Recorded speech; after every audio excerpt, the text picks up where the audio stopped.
मैं आपके सामने मेरा बेटा आज आपके सामने मैं मैकेनिज्म ऑफ रिएक्शन पढ़ाने जा रहा हूं और इसके पहले ऑर्गेनिक केमिस्ट्री में इलेक्ट्रॉनिक डिस्प्लेसमेंट खत्म हुआ है, आपके ऑर्बिटल डायग्राम्स खत्म हो गए, सारे जितने भी स्ट्रक्चर होते हैं।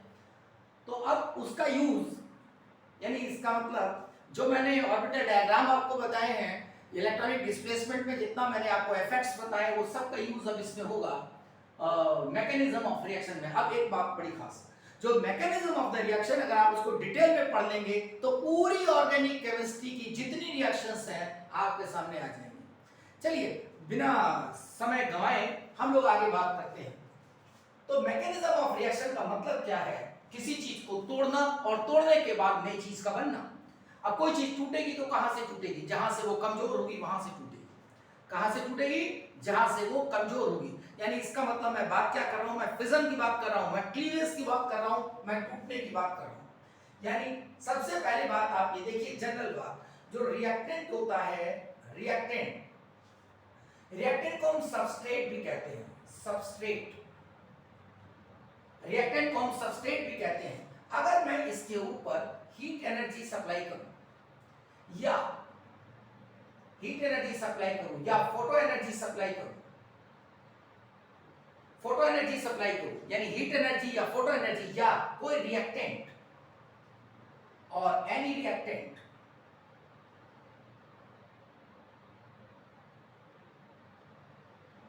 रीजन, तो ये क्या होगा? ये रिएक्टेंट जो है वो डिस्टेबलाइज हो जाएगा यानी अनस्टेबल हो जाएगा। यानी इसका मतलब ये हुआ उसकी एनर्जी बढ़ जाएगी। मान लेते ये कुछ ऐसा हो गया, इसको स्टार लगा देते हैं, ये कोई कंपाउंड बन गया ऐसा, ये अनस्टेबल है क्योंकि मैंने इसको एनर्जी दी है बेटा, तो ये कैसा होगा? अनस्टेबल होगा। और अगर अनस्टेबल होगा तो ये ब्रेक होगा, अगर अनस्टेबल होगा तो ये ब्रेक होगा, और जब ब्रेक होगा तो कोई एक रिएक्शन इंटरमीडिएट बनेगा। रिएक्शन इंटरमीडिएट, ध्यान से सुनते जाइएगा, रिएक्शन इंटरमीडिएट बनेगा। रिएक्शन इंटरमीडिएट वो कंपाउंड होते हैं जो रिएक्शन के बीच में बनते हैं और अनस्टेबल होते हैं। चलिए अब क्या होगा? अब रिएक्शन इंटरमीडिएट बनने के बाद हो सकता है कोई रीजेंट का पार्ट यहां पर आए, हो सकता है कोई रीजेंट का पार्ट आए, हो सकता है कि ये अपने आप स्टेबल स्टेट में चला जाए, यानी इसका मतलब प्रोडक्ट बन जाए, प्रोडक्ट बन जाए। मतलब मेरी बात समझिए, कोई रिएक्टेंट होगा जिसको आपने रिएक्शन में लिया है, जिससे आप प्रोडक्ट बनाना चाहते हैं, तो वो रिएक्टेंट उसमें एनर्जी डालेंगे या कोई रीजेंट, अटैकिंग रीजेंट, इसको हम अटैकिंग रीजेंट भी कह सकते हैं, अटैकिंग रीजेंट, अटैकिंग रीजेंट भी कह सकते हैं। और वो जब अटैकिंग रीजेंट जाएगा या एनर्जी जाएगी या उसके अंदर सॉल्वेंट होगा तो क्या होगा बेटा? तब वो अनस्टेबल हो जाएगा। अनस्टेबल होने के बाद it is broken into the reaction intermediate and then it is converted into the product. यानी ये कुछ एक जनरल सा सफर हुआ प्रोडक्ट में कन्वर्ट होने का। देखिए आगे चलते हैं। तो अभी यहां पर हमारे हमने क्या क्या खास बात आई? हमारे सामने बेटा एक वर्ड आया अटैकिंग रीजेंट, एक वर्ड आया रिएक्शन इंटरमीडिएट, और तीसरी बात एक बहुत इंपॉर्टेंट, इस रिएक्टेंट में कैसे टूटा, कैसे वो अनस्टेबल हुआ, ठीक है ना? यानी जहां से रिएक्टेंट कमजोर होगा, रिएक्टेंट जहां से कमजोर होगा वहीं से टूटेगा। इसका मतलब फिजन कहां होगा? रिएक्टेंट में। तो रिएक्टेंट में फिजन होगा, तो सबसे पहले हम बात करते हैं फिजन की, फिर बात करेंगे अटैकिंग रीजेंट की, फिर बात करेंगे रिएक्शन इंटरमीडिएट की। तो सबसे पहली बात फिजन की, देखिए यहां से बॉन्ड फिजन, बॉन्ड फिजन। अब बॉन्ड फिजन की अगर हम बात करेंगे, हमने कोई दो एटम ले लिए ए और बी। ये जो बॉन्ड है, this bond is present in between two elements A and B. A और बी के बीच में एक बॉन्ड है, और बॉन्ड कैसे बनता है? शेयर्ड इलेक्ट्रॉन पेयर से, यानी एक इलेक्ट्रॉन ये है, एक इलेक्ट्रॉन ये, शेयर्ड इलेक्ट्रॉन पेयर, ये शेयर्ड इलेक्ट्रॉन पेयर है। और अब देखिए मैं यहां पर ये कह सकता हूं कि अगर बी की इलेक्ट्रोनेगेटिविटी ए से ज्यादा है, बहुत ध्यान से सुनिए बेटा, अब ये छोटी छोटी बातें जब क्लियर होंगी तब जाके जब बड़ी रिएक्शंस में हम बात करेंगे तो वो सारी चीजें समझ में आएंगी। इसलिए बहुत जरूरी है इसको अच्छे से समझना। जैसे देखिए यहाँ पर क्या है, B is more electronegative than A। अब अगर A ज्यादा इलेक्ट्रोनेगेटिव है, B ज्यादा इलेक्ट्रोनेगेटिव है तो क्या करेगा, B ज्यादा इलेक्ट्रोनेगेटिव है तो वो खींच लेगा क्या, इलेक्ट्रॉन। तो जब इलेक्ट्रॉन को खींचेगा तो कैसा होगा देखिएगा, ये होगा कुछ इस तरह, यानी इलेक्ट्रॉन्स किसकी तरफ होंगे, जो इलेक्ट्रॉन होंगे, जैसे मान लीजिए ये इलेक्ट्रॉन है, ये इलेक्ट्रॉन है, बी और ए के बीच में है, तो अब इलेक्ट्रोनेगेटिविटी की वजह से ये इलेक्ट्रॉन किसकी तरफ जाएंगे, बी की तरफ जाएंगे। यानी इसको कैसे लिखना सही रहेगा, ऐसे लिखना सही रहेगा, इसको ऐसे लिख दिया जाए। जो शेयर्ड इलेक्ट्रॉन पेयर है, ये दोनों जो इलेक्ट्रॉन है ये किसकी तरफ चले जाएंगे, बी की तरफ चले जाएंगे। और अगर ये बी की तरफ गए तो क्या होगा बेटा, देखो यहां पर ये नेगेटिव हो जाएगा पार्शियली और ये पॉजिटिव हो जाएगा।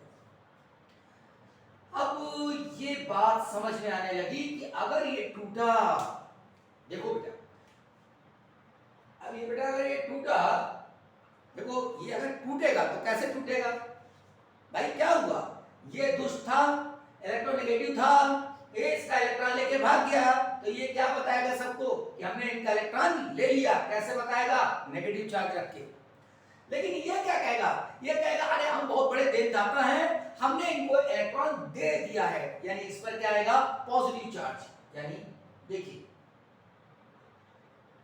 बी पर आया नेगेटिव और ए पर आया पॉजिटिव, ए पर आ गया पॉजिटिव। ये बात समझ में आ रही है, ध्यान से सुनते रहना।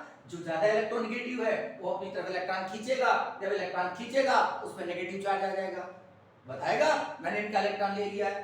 ये क्या कहेगा, इन्होंने मेरा इलेक्ट्रॉन लिया नहीं, हमने दे दिया, यानी अपना ये पॉजिटिव एटीट्यूड बताएंगे कि हमने इलेक्ट्रॉन दे दिया है, तो यहां पर पॉजिटिव चार्ज आएगा। अब इनको क्या कहेंगे देखिए, अब देखो बेटा क्या कहा जाएगा इनको, एक को कहेंगे हम एनायन, ये हुआ एनायन, और ये क्या हुआ, ये हो जाएगा कैटायन। एनायन मतलब नेगेटिव, कैटायन मतलब पॉजिटिव, बात समझ गए। ये है आयनिक फ्रेगमेंट्स, आयनिक फ्रेगमेंट्स यानी आयनिक काउंटर पार्ट्स, एक पॉजिटिव एक नेगेटिव। यानी यहाँ पे जो बॉन्ड टूट रहा है बेटा, वो कैसे टूट रहा है, एक इलेक्ट्रॉन बी ले जा रहा है, ए के पास जो इलेक्ट्रॉन था वो बी के पास चला गया, और जब बी के पास इलेक्ट्रॉन चला गया तो क्या हुआ, इसको हम कहेंगे हेटेरोलिटिक फिजन। यानी एक इलेक्ट्रॉन लेके भाग गया, वो डिफरेंट तरीके से बॉन्ड टूटा है, इसको क्या कहेंगे, heterolytic fission. Heterolytic fission, fission कैसे हुआ, समान तरीके से नहीं हुआ। मेरी बात सुनिए मेरे प्यारे बच्चों, जो हिंदी मीडियम के वो भी समझे मेरे प्यारे बच्चों। यानी जब ए और बी का बॉन्ड टूटा तो ए ने अपने इलेक्ट्रॉन को उसको दे दिया, या कहिए बी ने इलेक्ट्रॉन ले लिया, यानी इक्वली बॉन्ड ब्रेक नहीं हुआ है। Bond is not break equally, समान तरीके से बॉन्ड टूटा नहीं है, विषमांग तरीके से बॉन्ड टूटा है। यानी एक ही ने दोनों इलेक्ट्रॉन को रख लिया, तो ये क्या कहलाएगा, हेटेरोलिटिक फिजन। ये हेटेरोलिटिक फिजन है। अब देखिए, अब यहां पर हम कहते हैं कि ए और बी का जो इलेक्ट्रोनेगेटिविटी है वो ऑलमोस्ट सेम है। ए और बी की electronegativity almost same, almost same. तो अब क्या होगा बेटा, अब जरा देखिए ध्यान से, ए और बी के बीच में अगर बात नहीं बनी, मान लेते हैं कि ए और बी में बात नहीं बनी, वो कहते हैं भैया हम तुम्हारे साथ नहीं रह पाएंगे, तो बी क्या कहेगा, मत रहो।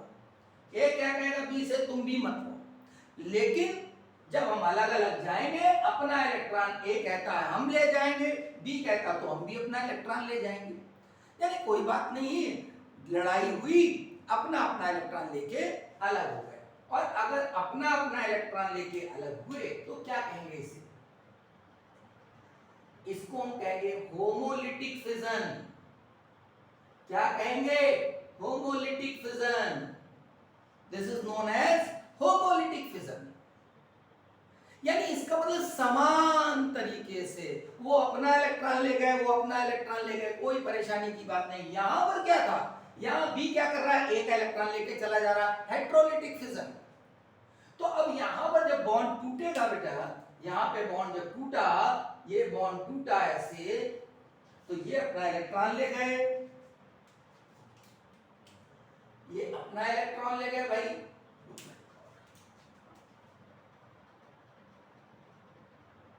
ये अपना इलेक्ट्रॉन ले गए और ये अपना इलेक्ट्रॉन ले गए। और भैया जब अपना अपना इलेक्ट्रॉन ले गए तो क्या हुआ, एक दूसरे से फ्री हो गए, किसी की कोई जिम्मेदारी नहीं बनती है। यानी इसका मतलब इनको हम कहेंगे फ्री रेडिकल्स। फ्री रेडिकल्स, ये फ्री रेडिकल्स हो गए, एक दूसरे से फ्री। लेकिन यहां पर एक दूसरे से फ्री नहीं है, जिंदगी भर ये कहते रहेंगे, ए क्या कहेगा, ये मेरा इलेक्ट्रॉन ले गए, या बी क्या कहेगा, हमने इनका इलेक्ट्रॉन ले लिया, जिंदगी भर कहेंगे। इसलिए ये एनायन और कैटायन, ये हुआ आयनिक फ्रेगमेंट्स, ये हुआ फ्री रेडिकल्स। ठीक है, यानी होमोलिटिक फिजन, तो इसको कहते हैं होमोलिसिस। ये होमोलिसिस और ये हेटेरोलिसिस। ये हेटेरोलिसिस हुई बेटा। तो बेटा दो बातें समझना है कि होमोलिसिस क्या होता है और हेटेरोलिसिस क्या होता है।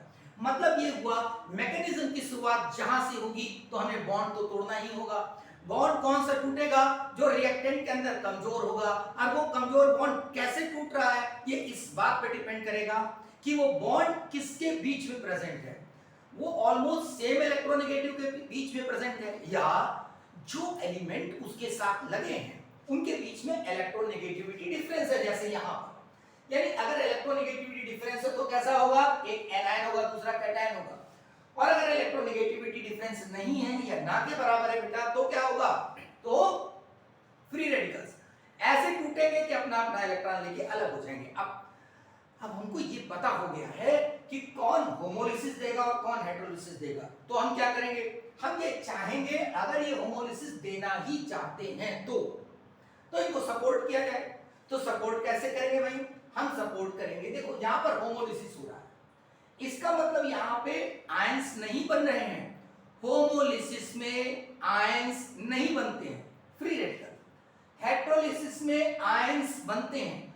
आयंस बनाने के लिए कौन सपोर्ट करेगा, पोलर सॉल्वेंट। कौन सपोर्ट करेगा, पोलर सॉल्वेंट।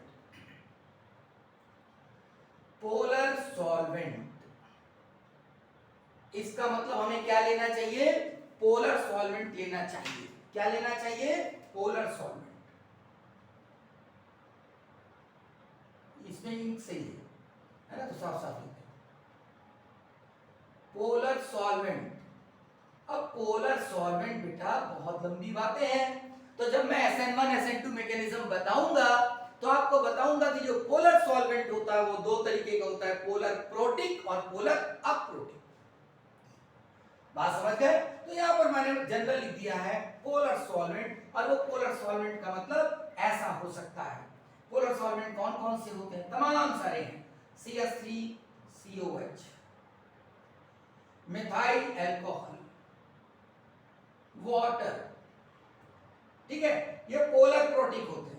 एसीटोन COCH3, ये पोलर अप्रोटिक है। DMF dimethyl formamide, DMF dimethyl formamide polar aprotic है।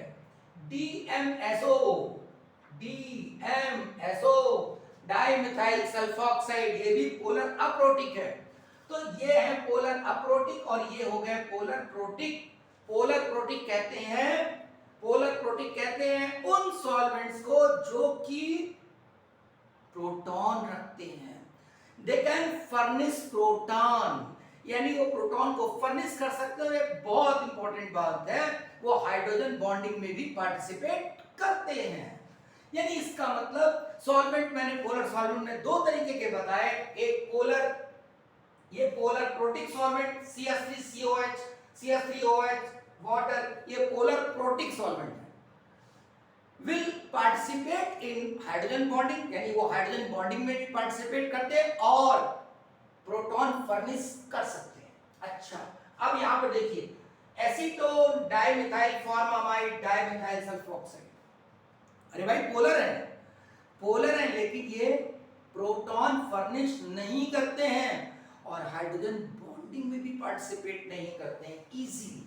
तो इसका मतलब क्या हुआ, ये दो तरीके के पोलर सॉल्वेंट। ये कहां यूज किए जाते हैं, जब बॉन्ड जो है वो हेटेरोलिटिक फिजन में पार्टिसिपेट कर रहा होता है। ओके, आगे चलते हैं। देखिए अब यहां पे बात की जाए होमोलिसिस में क्या होगा, होमोलिटिक फिजन अगर करना है तो पोलर सॉल्वेंट नहीं चाहिए, क्योंकि पोलर सॉल्वेंट किस चीज को प्रमोट करता है, आयनिक मैकेनिज्म को। पोलर सॉल्वेंट किसको प्रमोट करता है, आयनिक मैकेनिज्म को। तो यहां पर क्या चाहिए, non polar solvent, non polar solvent, जैसे कार्बन डाइसल्फाइड, जैसे CCl4 एक्सेट्रा। यानी कार्बन डाइसल्फाइड ले लें, है ना, आप CCl4 ले लें, इस तरीके के सॉल्वेंट्स को हम यूज कर सकते हैं जब हमें इलेक्ट्रोलिसिस की जरूरत हो। जैसे halogenation of alkenes, halogenation of alkenes होगा तो हमें क्या करना होगा, होमोलिसिस करना होगा भाई। अगर हमें हैलोजिनेशन ऑफ एल्केन करना है तो क्या करना होगा, होमोलिसिस करना होगा। ठीक है, यहां पर और कौन सपोर्ट करता है, फोटो एनर्जी, क्योंकि वो फ्री रेडिकल में ब्रेक करती है। और कौन सपोर्ट करता है, हीट एनर्जी, ये लोग सपोर्ट करते हैं फोटो एनर्जी, हीट एनर्जी हेटेरोलिसिस को। क्यों, होमोलिसिस को, सॉरी, होमोलिसिस में बहुत एनर्जी की जरूरत होती है। जब बॉन्ड को हम फ्री रेडिकल के फॉर्म में ब्रेक करते हैं, इस बॉन्ड को अगर हम फ्री रेडिकल के फॉर्म में ब्रेक करते हैं तो it requires comparatively more amount of energy, more energy, ज्यादा एनर्जी चाहिए होती है। इसमें कंपैरेटिवली लेस एनर्जी चाहिए। और ये आपको समझ में भी आ रहा है कि तो खुद ही टूटना चाहते हैं, वो खुद ही खींच रहा है इलेक्ट्रॉन को। तो जब वो इलेक्ट्रॉन को खुद खींच रहा है तो बस जरा सा डाला, टूट जाएगा, बॉन्ड टूट जाएगा। जैसे आप किस मैकेनिज्म में बात करेंगे, न्यूक्लियोफिलिक सब्स्टिट्यूशन रिएक्शन में, SN1 SN2 में आप देखेंगे इसको। तो ये मैंने बताया आपको होमोलिसिस और हेटेरोलिसिस के बारे में। अब थोड़ी सी बात कर लेते हैं, अब थोड़ी सी बात करते हैं हम आपसे, किसके बारे में बात करें, अटैकिंग रीजेंट के बारे में कि अटैकिंग रीजेंट्स क्या होते हैं। चलिए, अटैकिंग रीजेंट्स,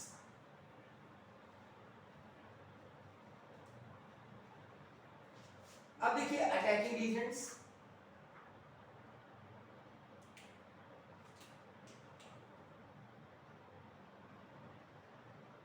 अटैकिंग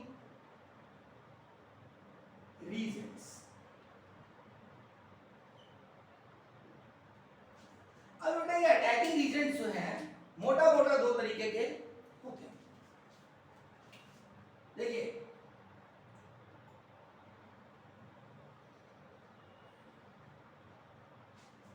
एक होता है बेटा इलेक्ट्रोफाइल,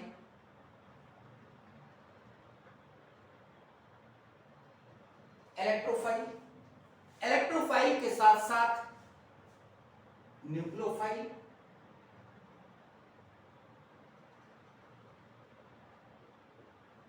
और एक और हम कह सकते हैं एम्बीफाइल्स।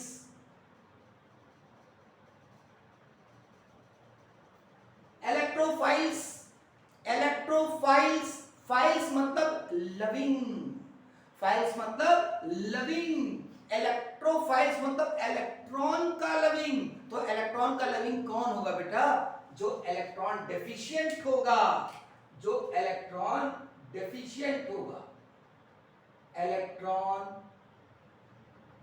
डेफिशिएंट। न्यूक्लियोफाइल, फाइल मतलब लविंग, किसका लविंग, न्यूक्लियस का। न्यूक्लियस मतलब पॉजिटिव, तो पॉजिटिव का लविंग मतलब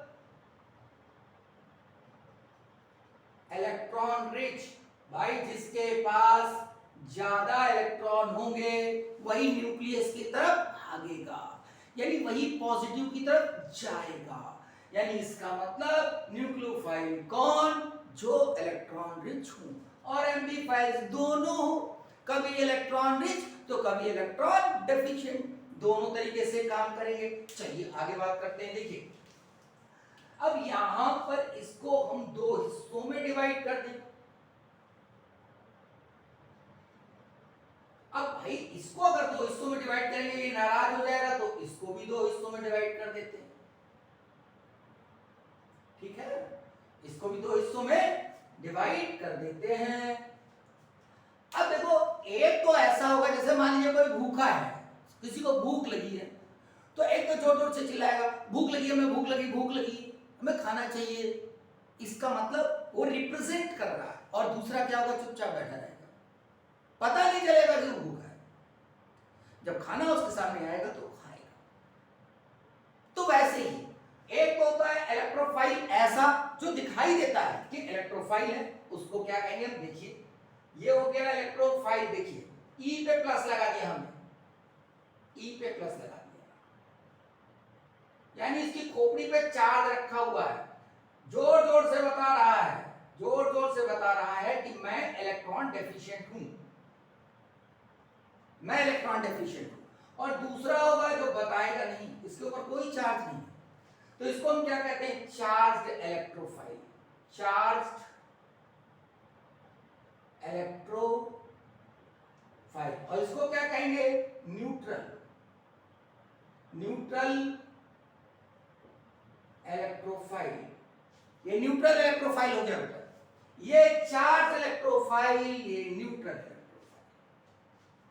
तो चलिए पहले चार्ज इलेक्ट्रोफाइल की बात कर लेते हैं, चलिए लिख देते हैं, रिपोर्ट करते हैं कौन कौन से। देखिए Cl प्लस, अब जरा सोचिए, Cl प्लस क्लोरीन के ऊपर पॉजिटिव चार्ज, इलेक्ट्रोनेगेटिव है पॉजिटिव चार्ज, तो क्या हुआ? अगर किसी इलेक्ट्रोनेगेटिव एलिमेंट का इलेक्ट्रॉन निकाल लोगे तो क्या होगा? वो अटैकिंग एजेंट हो जाएगा कि नहीं हो जाएगा? सोचिए इस बात। इलेक्ट्रोनेगेटिव एलिमेंट क्या करता है? इलेक्ट्रोनेगेटिव एलिमेंट दूसरे का इलेक्ट्रॉन खींच लेता है। अगर इलेक्ट्रोनेगेटिव एलिमेंट दूसरे का इलेक्ट्रॉन खींचता है, उसकी आदत है, तो अगर उसका इलेक्ट्रॉन कोई खींच ले तो गुस्सा आ जाएगा, गुस्सा आ जाएगा मतलब उसकी पोटेंशियल एनर्जी बढ़ जाएगी, अनस्टेबल हो जाएगा। तो वैसे ही Cl पर पॉजिटिव अनस्टेबल।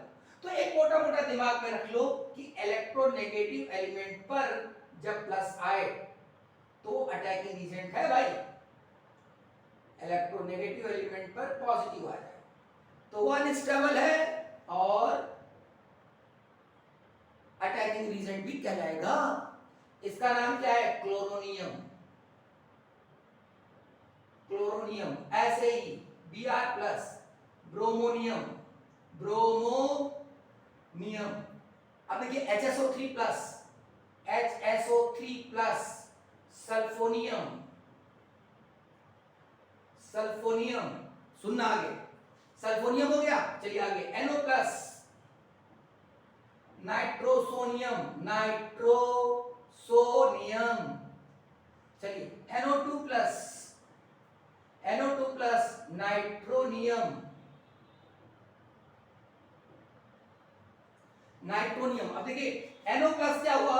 ये NO प्लस देखिए नाइट्रोसोनियम, NO2 प्लस क्या है? नाइट्रोनियम।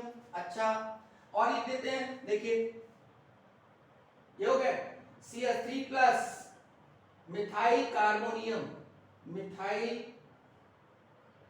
Carbonium, methyl carbonium. अच्छा अच्छा भाई और बताइए, और भी हो सकते हैं, तमाम हो सकते हैं।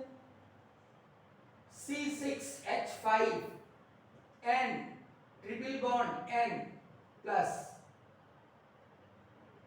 Benzene diazonium cation, benzene diazonium cation. ठीक है, तो ये पूरा जो है ऐसा हो गया आपका। मैं भी हटा दूंगा इसको क्योंकि ये बताना होगा, समझ लीजिए। ऐसे तमाम है बेटा इलेक्ट्रोफाइल, बहुत सारे इलेक्ट्रोफाइल्स पे बात करेंगे चार्ज इलेक्ट्रोफाइल्स में, जब हम इलेक्ट्रोफिलिक सब्स्टिट्यूशन रिएक्शन के बारे में बात कर रहे हैं। तो तमाम सारे हम इलेक्ट्रोफाइल्स की बात करेंगे। ओके, चलिए अब यहां पर देखिए, जैसे आपने देखा प्लस आ रहा है ना, प्लस आ रहा है तो आप कह रहे हैं इलेक्ट्रोफाइल है। अगर मैं लिखूं Na+, अगर लिखूं Mg++, ऐसे लिखूं K+ लिखूं, तो मेटल के ऊपर पॉजिटिव होगा तो ये ना, बिल्कुल नहीं, ये जो है इलेक्ट्रोफाइल नहीं। क्यों नहीं? सोचिए, इस बात को सोचिए, क्यों नहीं? क्यों नहीं भाई? ये इसलिए नहीं है क्योंकि मेरा बेटा, आप सोचिए इस बात को, कोई चीज अटैकिंग रीजन कब होगी? जब वो अनस्टेबल होगा। इलेक्ट्रोनेगेटिव एलिमेंट ने अपना इलेक्ट्रॉन लूज किया तो वो अनस्टेबल हो गया, क्योंकि उसकी आदत इलेक्ट्रॉन को पुल करने की। ये बात बहुत इंपॉर्टेंट है। तो अब सोडियम, पोटेशियम, मैग्नीशियम, इनकी आदत है इलेक्ट्रॉन को लूज करने की, आयनाइजेशन एनर्जी बहुत कम होती है, तो ये इलेक्ट्रॉन लूज करने में भरोसा रखते हैं, तो इलेक्ट्रॉन लूज करके ये स्टेबल हो जाते। तो जब ये स्टेबल हो गए तो अटैक क्यों करेंगे? इसीलिए मेरा बेटा K+, Na+, Mg++, ये किसी से जुड़े नहीं होते हैं, खास करके K+ और Na+, ये किसी के साथ जुड़े नहीं होते हैं। अगर NaOH ले लो तो Na+ अलग होगा, OH- अलग होगा, NaCl, Na+ अलग, Cl- अलग। ये बात समझ गए? ओके, अब देखिए, तो ये हो गया आपका इलेक्ट्रोफाइल। मैं ये इधर वाला हटा देता हूं क्योंकि हमें लिखने में परेशानी होगी, ठीक है, इसको हटा देते हैं। देखिए अब न्यूट्रल इलेक्ट्रोफाइल की बात करते हैं। अब न्यूट्रल इलेक्ट्रोफाइल का मतलब क्या होगा? भाई इलेक्ट्रॉन डेफिशिएंट तो होगा। तो ये कब होता है? जब इनकम्प्लीट ऑक्टेट हो, इनकम्प्लीट ऑक्टेट। तो मैं लिख रहा हूं, देखिए BF3।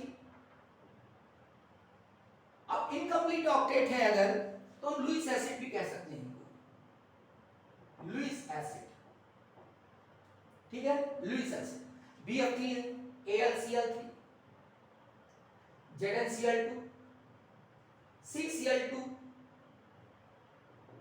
अब ये CCl2 बहुत इंपॉर्टेंट है, मैं आपको इसकी डिटेल स्टडी करवाऊंगा अभी, मे बी नेक्स्ट क्लास में, जो कार्बीन्स में पढ़ाऊंगा, रिएक्शन इंटरमीडिएट। तो रिएक्शन इंटरमीडिएट का डिटेल अलग आपका वीडियो लेक्चर होगा रिएक्शन इंटरमीडिएट पे, जिसमें भी कुछ खास है, जैसे कार्बीन है, बहुत खास है, जैसे नाइट्रीन है, बहुत खास है, कार्बीन, नाइट्रीन, इनके मैं अलग से वीडियो लेक्चर आपको दूंगा, ठीक है। ओके, जितना मैं कोशिश कर सकता हूं मैं करूंगा। तो अब देखो डाइक्लोरोकार्बीन, दिस इज डाइक्लोरोकार्बीन। अब ये भी इलेक्ट्रोफाइल है, देखिए आप BF3 इनकम्प्लीट ऑक्टेट, इसके पास क्या है? BF3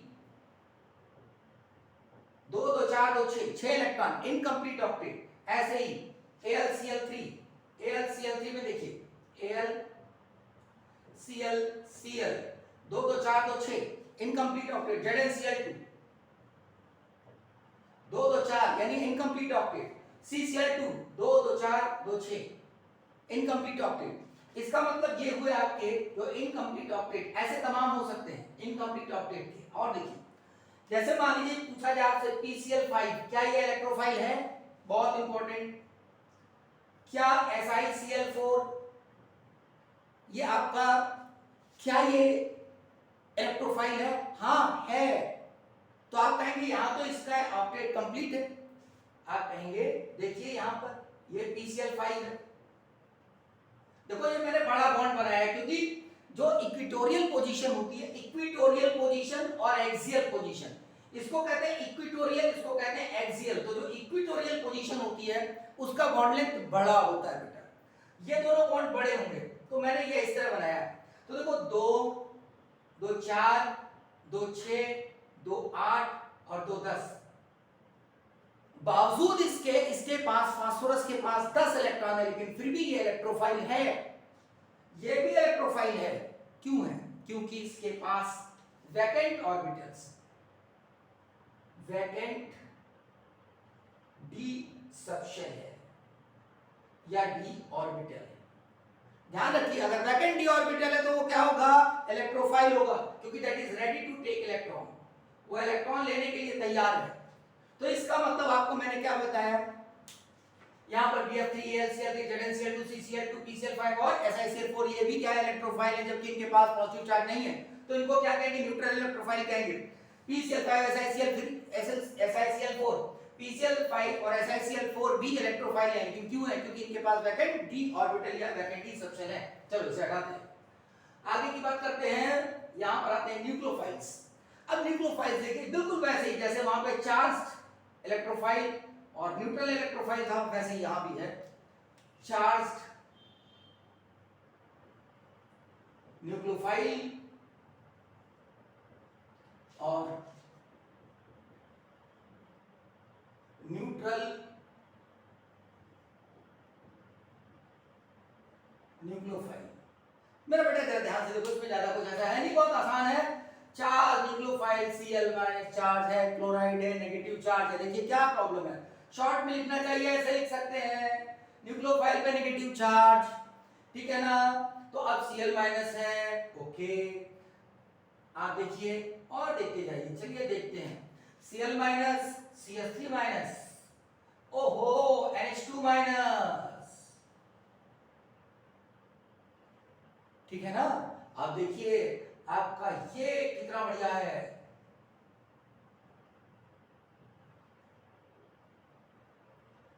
एसिटाइड, दिस इज एसिटाइड, सोडियम एसिटाइड, इसका अटैक सीधे हो जाएगा। ये बढ़िया, बहुत बढ़िया न्यूक्लियोफाइल है। NH2-, CH3-, Cl-, ठीक, और लिख सकते हैं, तमाम सारे लिख सकते हैं, Cl-, ठीक है ना, OH-, बहुत सारे, और लंबी लिस्ट है, न्यूक्लियोफिलिक सब्स्टिट्यूशन में बताऊंगा। चलिए यहाँ पे न्यूट्रल न्यूक्लियोफाइल, न्यूट्रल न्यूक्लियोफाइल कब होगा, जब इसके पास क्या होगा, लोन पेयर, यानी इसके ऊपर क्या रखा होगा बेटा, लोन पेयर रखा होगा। यानी इसका मतलब लोन पेयर कंटेनिंग जो होंगे उनको हम क्या कहेंगे, न्यूट्रल न्यूक्लियोफाइल्स, ओके। अच्छा, तो साथ में ये भी कह सकते हैं इनको लुईस बेस भी कह सकते हैं।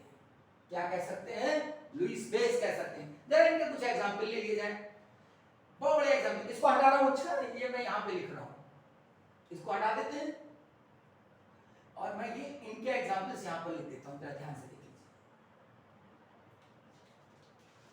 मतलब जो लोन पेयर कंटेनिंग है यहां पर लिखें बेटा, ठीक है, हमको बहुत जरूरत पड़ेगी इनकी। देखिए सबसे पहले बहुत सिंपल सा वाटर, देखो लोन पेयर रखा है, तो ये आपका न्यूट्रल न्यूक्लियोफाइल हुआ।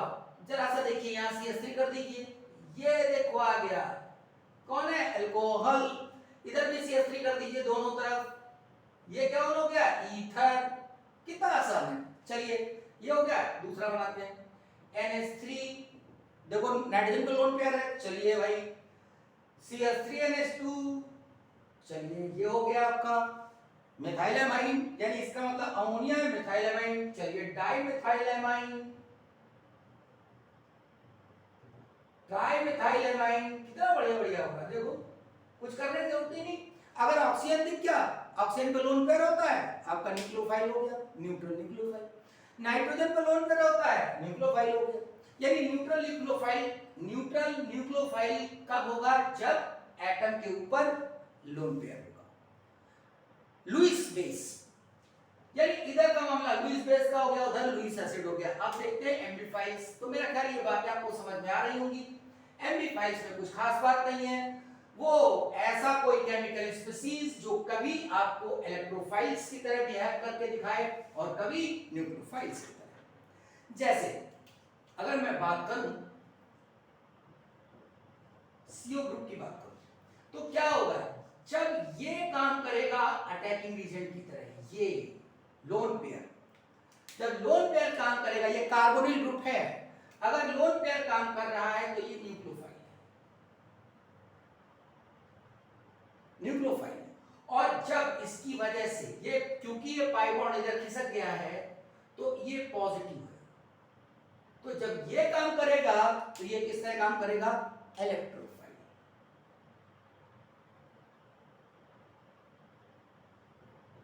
तो मैंने क्या बताया, वो केमिकल स्पीशीज जो इलेक्ट्रोफिलिक साइट रखते हैं, इलेक्ट्रोफिलिक साइट रखते हैं और न्यूक्लियोफिलिक साइट रखते हैं, यानी वो न्यूक्लियोफाइल की तरह भी अटैक कर सकते हैं और इलेक्ट्रोफाइल की तरह भी अटैक कर सकते हैं, उनको एम्फीफाइल्स कहते हैं।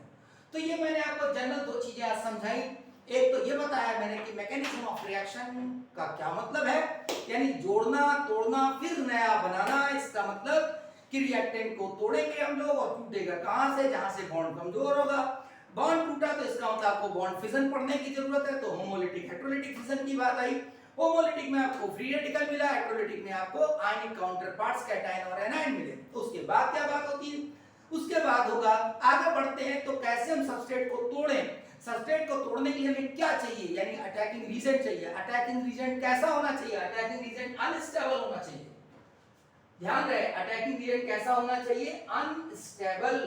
भाई अनस्टेबल होगा तभी अटैक करेगा, इसका मतलब ये हुआ कि उसके ऊपर पॉजिटिव चार्ज हो सकता है, नेगेटिव चार्ज हो सकता है, या वो इलेक्ट्रॉन डेफिशिएंट या इलेक्ट्रॉन रिच हो सकता है। ओके, तो अगर इलेक्ट्रॉन डेफिशिएंट है तो इलेक्ट्रोफाइल हुआ, अगर इलेक्ट्रॉन रिच है तो न्यूक्लियोफाइल हुआ। अगर दोनों तरह काम करता है तो एम्बीफाइल हुआ। इसका मतलब हम लोग कहां तक पहुंच गए मैकेनिज्म ऑफ रिएक्शन में, अटैकिंग रीजन तक पहुंच गए। इसका मतलब नेक्स्ट लेक्चर क्या होगा, रिएक्शन इंटरमीडिएट। और रिएक्शन इंटरमीडिएट बहुत इंपॉर्टेंट है, उसमें carbene, नाइट्रीन, carbonium ion, कार्बेनाइन, carbon free radical और बेंजाइन, ये 7 हमें रिएक्शन इंटरमीडिएट पढ़ने हैं, जो मैं लेकर के आ रहा हूं अगले वीडियो लेक्चर में। That's all.